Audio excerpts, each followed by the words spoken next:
Deus é bom, né? Seu alvo é Cristo. Espero que essa possa ser o alvo que você tem estabelecido para a sua própria vida, né? E hoje a gente, no tempinho que nos resta, a gente vai dar uma olhada num assunto que a gente tem separado para esse próximo mês, esses próximos finais de semana, que é justamente o livro de Colossenses. E vocês me aturem um pouquinho que a gripe está pegando, então vai sair meio fanho mesmo hoje. Mas abra lá a sua Bíblia em Colossenses.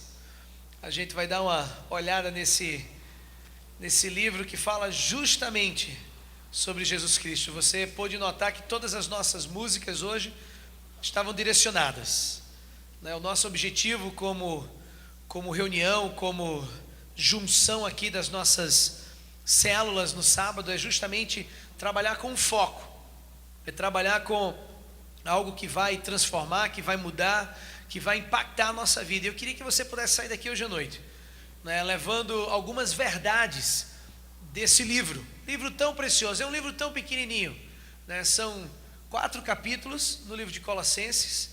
É um livro bem curtinho, que eu acho que numa sentada, numa leitura, você mata o livro, sabe? Mas é tão gostoso. Colossos era uma cidade muito famosa. Ela ficava entre Éfeso e o rio Eufrates, um local muito jóia, porque por ali passava muita gente, né? Muitas caravanas, muitas pessoas passavam por aquela região, e era uma cidade muito próspera. Infelizmente, com o domínio romano, aquele local começou a perder um pouco a sua força, né? Laodiceia, que surgiu como a capital do sudeste da Ásia Menor, né, que era chamado Vale do Lico, né, aquela área toda ali da igreja de Laodiceia, Hierápolis e algumas outras igrejas. Aquelas igrejas tomaram uma força tão grande que tirou toda a força que tinha a pequena cidade de Colossos. E era uma cidade que vivia da lã, ela produzia lã, né, e perdeu toda essa força, né, até porque perdeu o sentido, tendo em vista que ela não era capital, nem ficava próximo de um ponto importante, né? Mas muitas pessoas inclusive pensam que foi o próprio Paulo, numa de suas viagens missionárias, que fundou a igreja lá, que começou a igreja de Colossos, e não foi.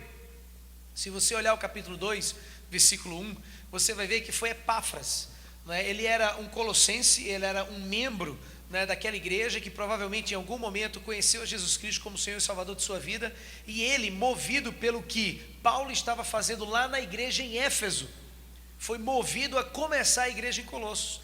Tanto que quando ele vai visitar Paulo na prisão e vai ali apoiar Paulo no momento que ele estava aprisionado, vai gastar um tempo com ele, vai orar junto com ele, Paulo escreve a carta.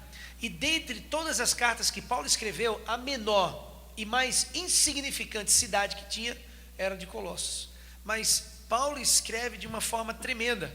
A carta é escrita lá por 53, 55 depois de Cristo, né? Paulo escreve com um único foco: alertar que a vida agora daqueles crentes ali na cidade de Colossos podia ser vivida baseado no relacionamento com Jesus Cristo. A lei já não tinha mais poder, né? Eles começaram a trabalhar que a veneração que eles tinham em tudo aquilo que o Antigo Testamento ensinava deveria ser agora transformado para uma veneração só e exclusivamente à pessoa de Jesus Cristo. Tanto que ele abre o capítulo 1 falando sobre Cristo. Foi por isso que hoje à noite a gente cantou tantas músicas legais sobre Cristo, né? E é tão bom quando a gente pode casar tudo aquilo que vocês já estão ouvindo com aquilo que a gente vai conversar durante a mensagem. E é justamente isso. A igreja de Colossos passava por uma situação difícil, onde as pessoas queriam regredir a um ritual, regredir a uma rotina, a uma religiosidade que não era o desejo de Paulo para aquelas igrejas. E Paulo escreve a todas elas, e ele ora naquele momento com Epáfras sobre as igrejas que estavam justamente no Vale do Lico, né? Um local onde Paulo, em algumas das suas viagens, fez algumas visitas. Agora, eu queria que você pudesse prestar atenção, e hoje a gente vai demorar um pouquinho só no capítulo 1, né? A gente vai tentar agora no mês de junho e até ali o primeiro final de semana de julho matar esses 4 capítulos de Colossenses. Mas eu queria que hoje a gente pudesse dar uma trabalhada no primeiro capítulo. E eu queria convidar você a abrir sua Bíblia, né? Já deve estar aberta aí, mas você dá um pulinho lá para o primeiro capítulo.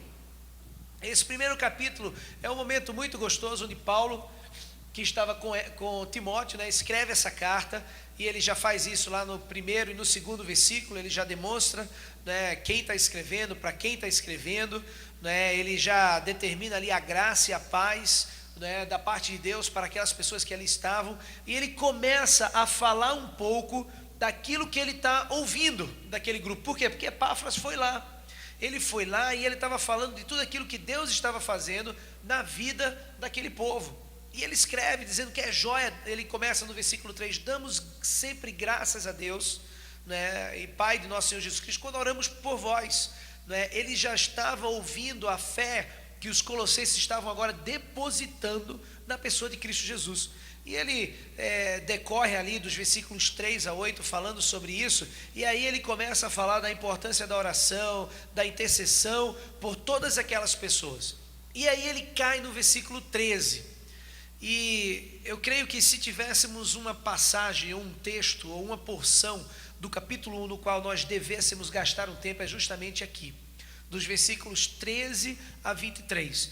Eu não vou me demorar com você, porque eu nem conseguindo falar direito eu estou, mas eu queria que a gente pudesse tirar alguns princípios importantíssimos desses 10 versículos, de 13 a 23, porque a partir do 24, ele começa a dar uma ênfase até o final do capítulo, sobre o ministério dele, a missão dele. Isso é importante, mas essa apresentação que Paulo faz, dos versículos de 13 a 23, da excelência e da pessoa de Cristo Jesus, ela é fundamental, para que você e eu possamos entender a quem nós servimos. Pessoa maravilhosa. E olha só o que diz a palavra do Senhor, a partir do versículo 13: ele nos libertou do império das trevas. Se parássemos aí, já valia a leitura de Colossenses, por saber que hoje você e eu temos livre acesso ao Pai, liberdade da condenação que tínhamos antes sem Jesus, de ir para o inferno. Estávamos condenados ao inferno. A palavra do Senhor diz que o salário do pecado é a morte. Você e eu estávamos sim condenados ao inferno, e ele diz aqui: ele nos libertou do império das trevas e nos transportou para o reino do Filho do seu amor. De quem ele está falando? De Jesus Cristo. Ele continua dizendo assim, versículo 14: no qual temos a redenção, a remissão dos pecados. Esta é a imagem do Deus invisível, o primogênito de toda a criação, pois nele foram criadas todas as coisas, nos céus e sobre a terra, as visíveis e as invisíveis, sejam tronos, sejam soberanias, quer principados, quer potestades, tudo foi criado por meio dele e para ele. Ele é antes de todas as coisas, nele tudo subsiste. Ele é a cabeça do corpo da igreja, ele é o princípio, o primogênito de entre os mortos, para em todas as coisas ter a primazia. Versículo 19: porque aprouve a Deus que nele residisse toda a plenitude, e que, havendo feito a paz pelo sangue da sua cruz, por meio dele reconciliasse consigo mesmo todas as coisas, quer sobre a terra, quer nos céus. E a vós outros também, que outrora eres estranhos e inimigos no entendimento pelas vossas obras malignas, agora porém vos reconciliou no corpo da sua carne, mediante a sua morte, para apresentar-vos perante ele santos, inculpáveis, irrepreensíveis, se é que permaneceis na fé, alicerçados e firmes, não vos deixando afastar da esperança do evangelho que ouviste e que foi pregado a toda criatura debaixo do céu, e do qual eu, Paulo, me tornei ministro. Passagem sublime, passagem cheia, passagem que fala sobre plenitude, sobre inteireza de vida, sobre aquilo que eu e você precisamos para nos tornarmos completos. E é justamente sobre isso que a gente vai estar falando nos próximos sábados, sobre essa completude, essa plenitude que nós podemos ter em Jesus Cristo. Quantos de nós, de uma forma ou de outra, em um tempo ou outro tempo, nos sentimos vazios. Às vezes como se tivesse algo para ser completado, para ser inteirado em nossas vidas. Antes de aceitar Cristo como Salvador, eu vivi uma vida assim, uma vida onde eu não tinha nenhum tipo de plenitude, de completude na minha vida. Tentava sempre preencher aquilo com tantas coisas que o mundo oferecia. Eram relacionamentos, era sair com a galera, era ter amigos, era às vezes num barzinho, era às vezes com amizades. Tentava suprir aquilo que precisava ser suprido em meu coração, porque a plenitude, ela só viria com a pessoa de Jesus Cristo. Interessante é que essa luta se travava sempre, até o dia em que eu conhecia Jesus como Salvador pessoal. Naquele momento, Deus completou a minha vida e nunca mais eu fui o mesmo. Impressionante. Mas olha só as verdades, né? A introdução aqui, ela é tremenda. Paulo começa a apresentar Jesus Cristo. O primeiro princípio, a primeira verdade sobre Jesus Cristo, que é Senhor de toda a criação, é que Jesus é a imagem de Deus. Você já parou para pensar nisso? Quem é Jesus para você? Quem tem sido Jesus para você? Interessante que a primeira coisa que ele fala é que Jesus é a imagem de Deus. Olha lá o versículo 15. Ele diz assim: este Cristo é a imagem do Deus invisível. Ele não fala que Jesus Cristo é uma réplica, simplesmente alguém foi lá e pintou e copiou, né? Estávamos ali na 15, a gente foi preparar o caminho, né? Tirar algumas fotos, ver onde iríamos colocar cada parte ali desse evento que nós vamos fazer justamente no Dia Internacional de Combate às Drogas, que é no dia 18 de junho. A gente vai estar como igreja, levando cerca de 500 pessoas lá para o centro da cidade. E a gente estava lá, fomos lá com alguns jovens e a gente foi lá tirar algumas fotos, para a gente ver qual seria a melhor posição, foi fazer um croquis do local, para a gente poder justamente preparar onde cada pessoa vai ficar. Interessante que chegando ali já tinha uma galeria pintando alguns quadros, né? E o que eles faziam? Réplicas, cópias, né? Ele olhava você, ou olhava uma situação e ele estava lá desenhando. Ou às vezes pegava uma foto ali e ele copiava aquela foto. Deus, ele é a imagem, ele não é a cópia, ele não é uma réplica, ele é o próprio Deus, a imagem do Deus invisível, a imagem daquele que pode trazer transformação à tua vida. Interessante é que Jesus Cristo, ele é manifestado como a forma de Deus. Aquele Deus a quem nós não podemos ver, nós podemos reconhecê-lo através de Cristo Jesus. Cristo, nesse momento que é apresentado aqui por Paulo, ele tem a natureza completa de Deus. Ele é um ser totalmente Deus naquele momento. Ele reflete, ele apresenta o próprio Deus para você e para mim. Por isso que naquele momento o próprio Paulo diz que Jesus, ele é a imagem de Deus, e era muito importante isso para a cidade de Colosso, para a igreja que estava ali naquele local, porque eles tinham muitas lutas quanto a isso. Eles carregavam muitas bagagens de quem eles achavam que Jesus Cristo era. Eles não buscavam a verdade na palavra, mas eles desenhavam Jesus da forma que eles pensavam que Jesus era. E quantas vezes, por mais que tenhamos a revelação nas nossas mãos, que é a palavra do Senhor, quantas vezes nós desenhamos Jesus Cristo da forma que nós queremos?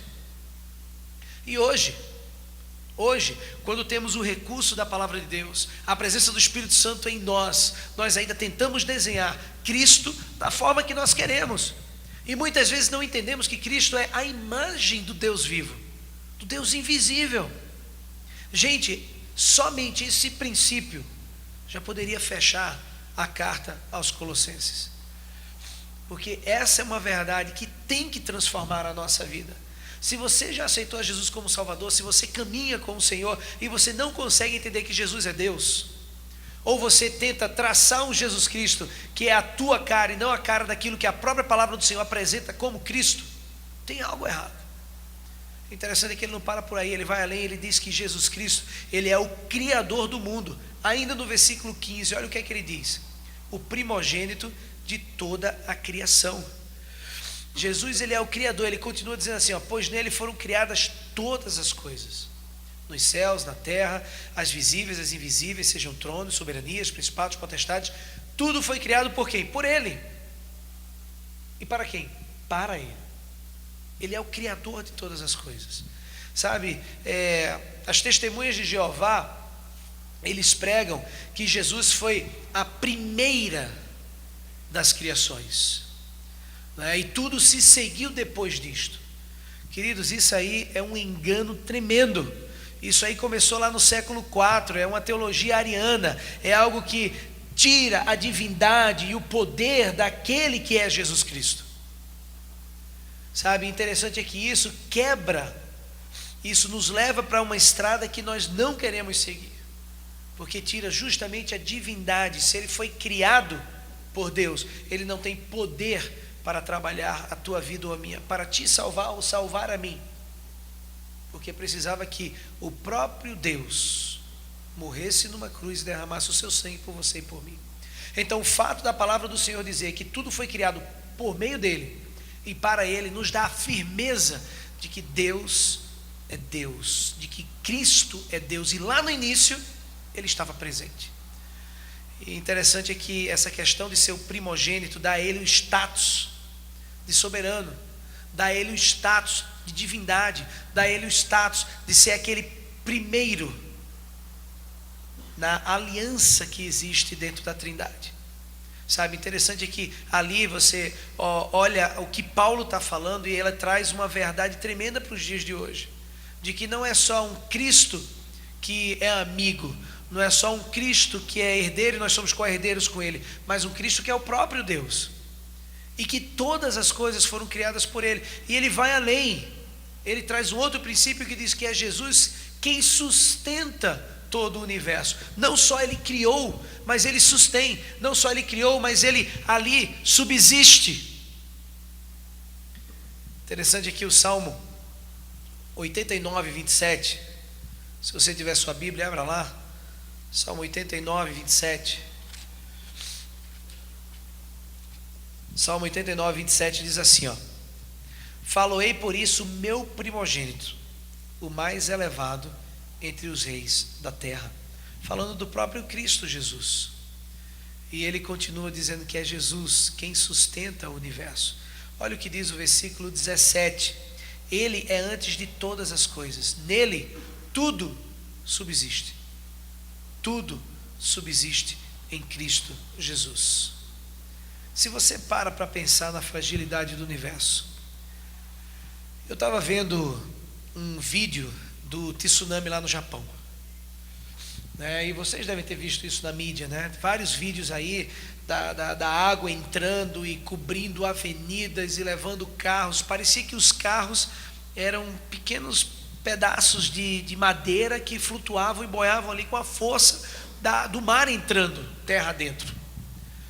Por quê? Porque algo dentro do universo está fora de balanço, está fora da equação, está fora do local correto, porque algo chacoalhou, aquilo tudo aconteceu, sabe? Mas quando o universo foi criado por meio dele, para ele e sustentado por ele. Interessante é que não só a tua vida veio agora a terminar por causa do pecado, porque o resultado do pecado lá no jardim foi que você e eu agora experimentaríamos a morte física. E não só o homem começou a se degenerar e terminar, como também a própria criação está num processo de degeneração, de destruição. E chegaremos lá num determinado momento dentro do plano de Deus, onde tudo findará, mas tudo subsiste, tudo está no controle, sob a soberania do nosso Senhor Jesus Cristo. Quando a gente pensa assim, né, você só tem duas opções: ou você crê que alguém criou isso tudo e orquestra tudinho, ou você crê que foi tudo uma coincidência. E pelo amor de Deus, às vezes tem que ter mais fé para crer na coincidência do que crer na criação. Interessante é que quando a gente olha que Jesus Cristo é essa pessoa, sabe, não só Jesus Cristo é a imagem de Deus, Jesus Cristo é o Criador, é o que sustém, a gente começa a entender que sim, eu posso confiar e eu posso obedecer nesse Jesus Cristo. A primeira noção que nós podemos ter, que nos bate, pelo menos bateu em mim quando eu estava estudando essa passagem, a primeira situação foi: puxa, se Cristo é tudo isso, eu posso sim confiar nele. Não é uma coisa fácil de se fazer, mas por causa de quem Cristo é, eu posso sim confiar nele. A pergunta que nós precisamos nos fazer hoje à noite, orando esse primeiro capítulo de Colossenses, é: aonde nós temos depositado a nossa confiança? Aonde nós temos depositado a nossa fé? Como é que nós lidamos com as situações do dia a dia? Estávamos de joelhos, orando, intercedendo por pessoas, por situações que vivemos. Aonde temos depositado a nossa confiança? Se Jesus Cristo é esta pessoa da qual nós acabamos de falar, não existe pessoa neste mundo melhor para depositarmos a nossa confiança, a nossa fé. O segundo pensamento que vem, quando nós olhamos essa passagem, refletimos sobre ela, é que Jesus Cristo, ele não é só Salvador, protetor e provedor. Quando a gente confia em Cristo, algo mais vem como resultado dessa crença nele. É que nós deixamos que ele se torne Senhor das nossas vidas.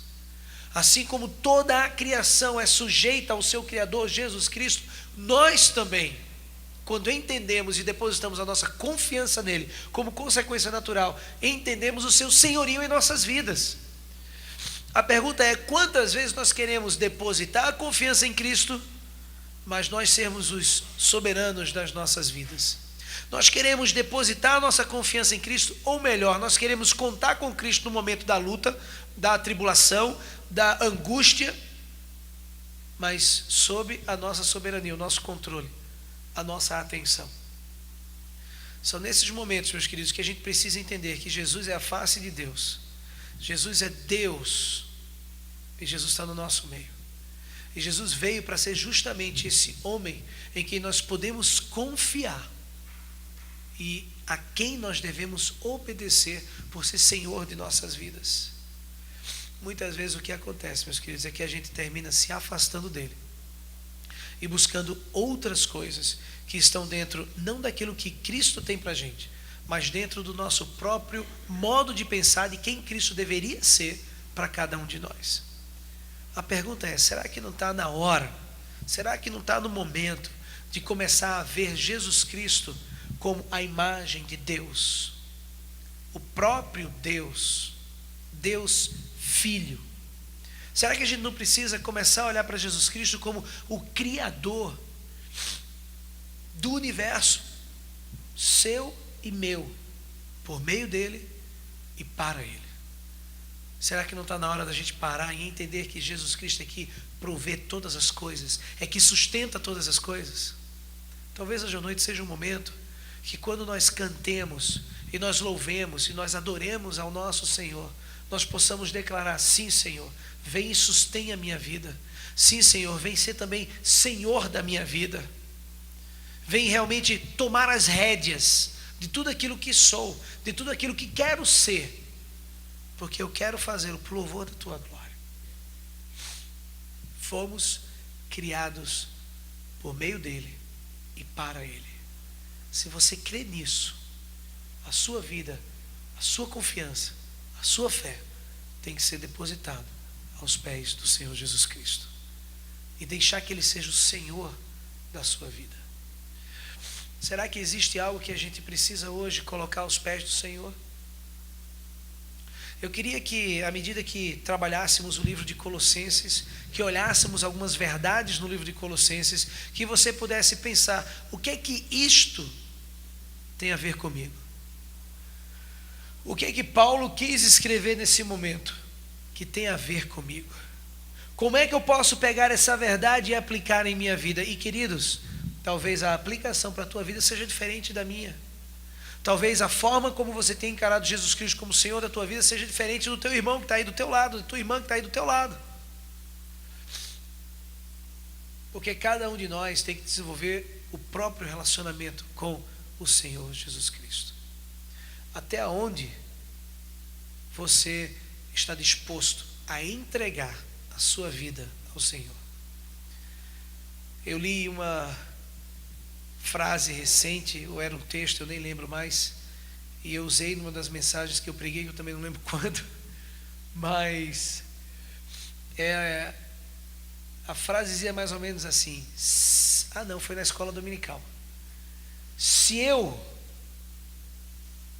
vou morrer pelo Evangelho, e eu entendo que o Evangelho vai ser a minha vida, esses meus momentos aqui tem que ser bem diferentes. Não é só chegar, cantar umas 2 musiquinhas, ouvir uma pregação e ir embora. Tem que valer muito mais para valer a minha vida completa para Ele. Se você crê que o Evangelho vale a pena e você vai investir a tua vida nisto, tem que ser mais do que aquilo que a gente pensa aqui hoje. Eu queria que você pudesse refletir sobre isso. Quem é Jesus para você hoje? Eu quero chamar a banda de volta aqui. A gente vai encerrar esse momento justamente refletindo sobre isso. O que é que Deus quer para as nossas vidas? Eu queria que a gente pudesse, nesses próximos 2, 3 minutos que nós temos, encerrar justamente nos perguntando: Senhor, olhando o livro de Colossenses, olhando essas verdades de quem Jesus Cristo é, o que é que tu tens para mim? E essa resposta é você e Deus, não diz respeito à minha pessoa. E eu queria que esse momento fosse um momento que você pudesse, assentado mesmo como você está, orar e falar com o Pai. Quando eu estava olhando essa mensagem e preparando ela e estudando Colossenses, meu coração se alegrou por saber que Jesus Cristo é Deus, que é o Criador, que sustém a minha vida, que nada me acontece sem que Ele permita. Essa semana eu perdi o meu sogro, pai de Cássia. Inclusive eu queria agradecer muito as orações de vocês, o apoio de vocês, jovens que foram lá em casa fazer comida, que tem dado um apoio com as crianças. Muito fera. Segunda-feira faz 3 semanas que eu estou sem minha esposa. E a situação é essa. Mas estudando isso aqui, você vê que nada escapa. No momento certo, meu sogro foi embora. Quando ele já estava nas últimas e assim sofrendo bastante. Terça-feira, o médico chegou, a saturação dele, o oxigênio estava tão baixo que já era desumano deixá-lo viver daquela forma, e o médico resolveu sedá-lo. E meia hora depois de ele estar sedado, no quarto estava a minha esposa, o irmão, a irmã e a mãe, a família e o médico. E ele deu o seu último suspiro naquele momento, com os filhos segurando a mão, com a esposa fazendo um carinho na cabeça dele, e ali ele partiu para a eternidade com Deus. Tudo sob controle do Pai. E talvez você esteja aí sentado e pensando: só um louco fala isso. Mas é porque as coisas de Deus são loucuras para o homem que não entende quem Jesus Cristo é.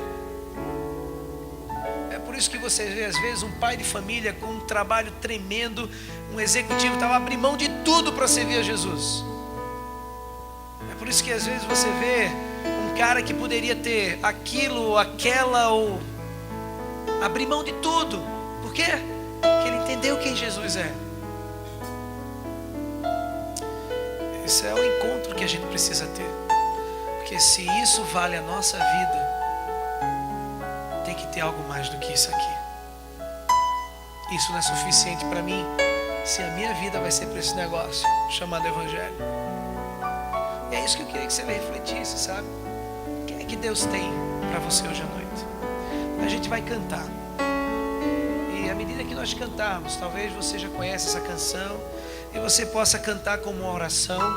Talvez você possa só ouvir e ficar calado. Naquele momento você está orando ao Senhor e conversando com o Senhor. Ninguém vai te chamar aqui à frente, não vou pedir para você se ajoelhar. Eu queria simplesmente que você falasse com Jesus.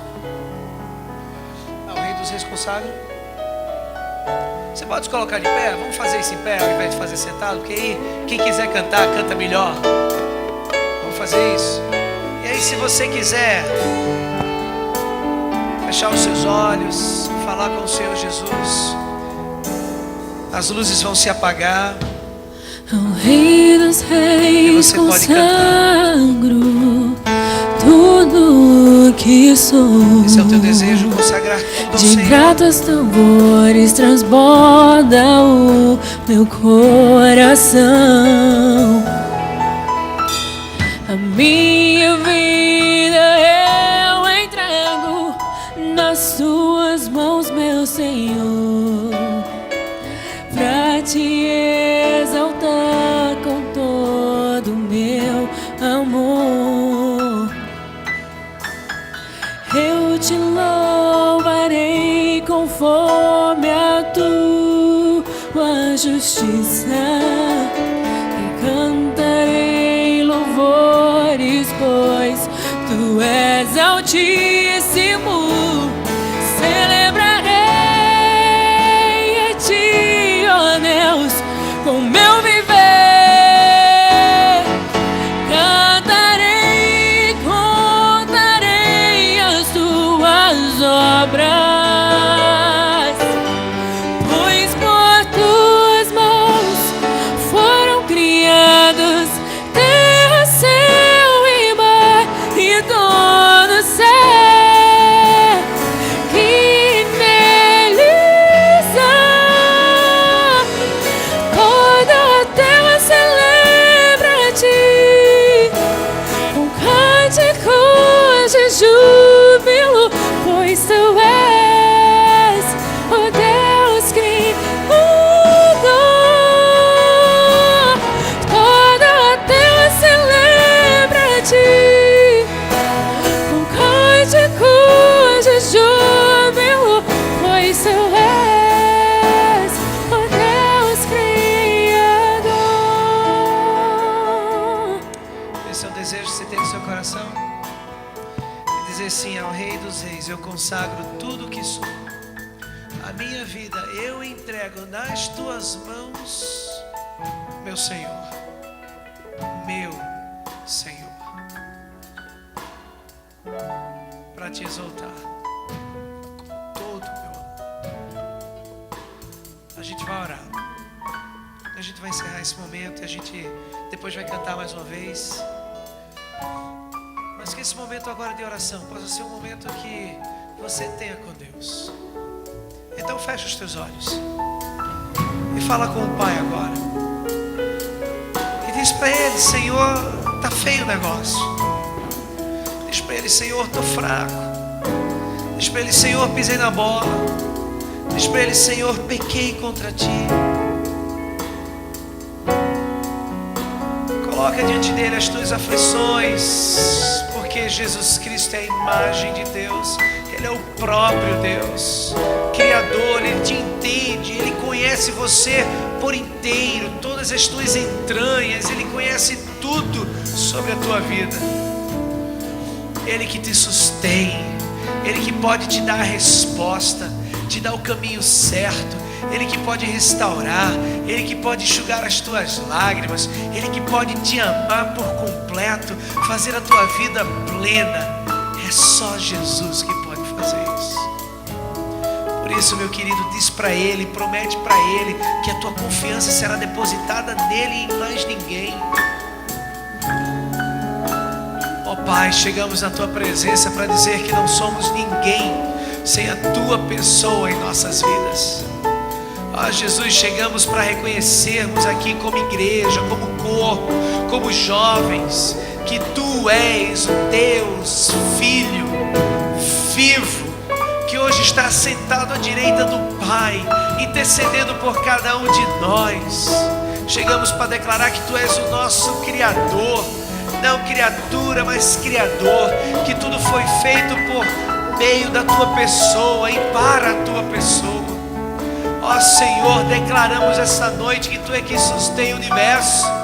Tu, ó Deus, é que com as Tuas mãos poderosas mantém, ó Deus, este universo em equilíbrio. E onde ele falha não é por falta Tua, mas pela degeneração dele por causa do pecado. Ó Pai, contamos, Senhor, com o Teu controle sobre as nossas vidas. Ó Deus, oramos e clamamos para que tudo que aconteça em nossas vidas sejam coisas que estão dentro da Tua vontade para a gente. E ó Pai, chegamos à Tua presença limitados, pecadores. Ó Deus, pessoas que querem fazer a própria vontade, não a Tua, que ainda não morreram para si mesmas, que ainda não aprenderam a carregar a Tua cruz e Te seguir. Por isso, ó Pai, tem misericórdia de nós. Fala aos nossos corações, renova as nossas forças, e que hoje à noite possamos declarar: eu quero confiar mais em Ti, eu quero confiar somente em Ti, e eu quero que Tu sejas, sim, não só o meu Salvador, mas Senhor da minha vida, para que a minha obediência seja plena à Tua vontade para mim, ó Pai. Senhor, ouve a oração dos Teus filhos, das Tuas filhas que aqui estão, e declaramos, ó Deus, a Tua graça sobre cada um, e oramos para que a nossa confiança possa crescer a cada dia, assim como a Tua palavra diz que a fé vem pelo ouvir e ouvir a própria palavra, que assim possamos crescer do Teu conhecimento e da Tua graça, para provarmos da estatura completa de Cristo em nossas vidas. É a nossa oração. E queremos terminar esse momento dizendo sim ao Rei dos Reis consagro.